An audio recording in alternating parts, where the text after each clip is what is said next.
In video games, we often have an element of illusion, of trickery, and smoke and mirrors.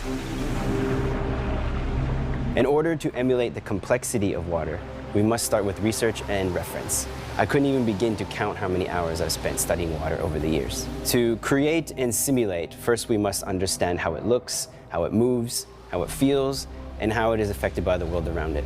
It's a good thing I'm the water guy, and water's been a huge part of my entire life.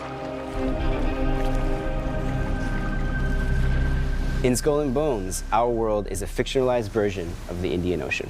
It was important to us that it felt as though you were exploring distinct and unique locations.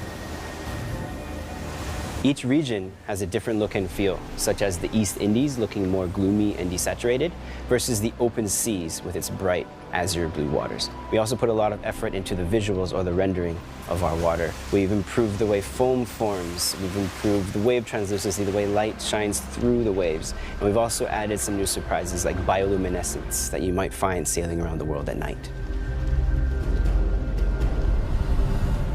Perhaps the biggest challenge of all is that all of us are expert critics when it comes to water.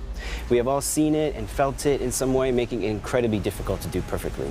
You may not know precisely why it doesn't look right, just that it doesn't.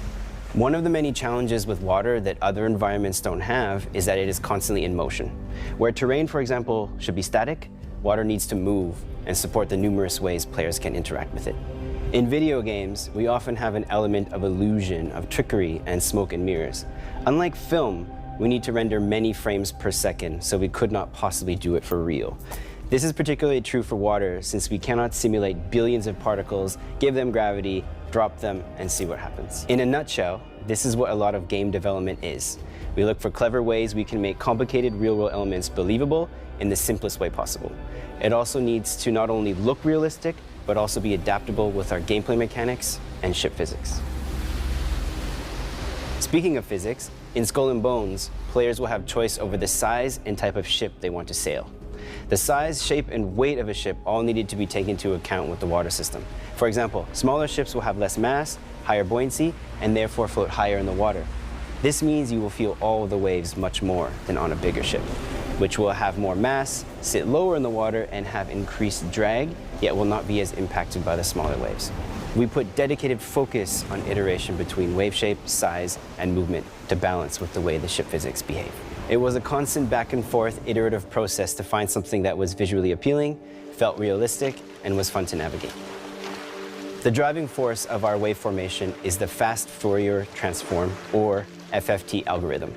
Utilizing various layers of the FFT at different frequencies is the foundation of our water simulation. Low frequency is the slow, deep swells of the sea, whereas higher frequencies give us the choppy, smaller waves. Of course, I am simplifying this quite a bit, but it is iterating on these FFT layers and the amazing collaborative effort across many teams and disciplines that give us the amazing water we have in Skull and Bones.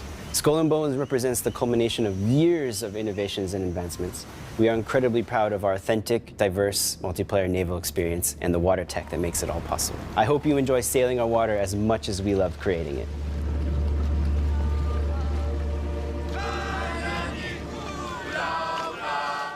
Hey everybody.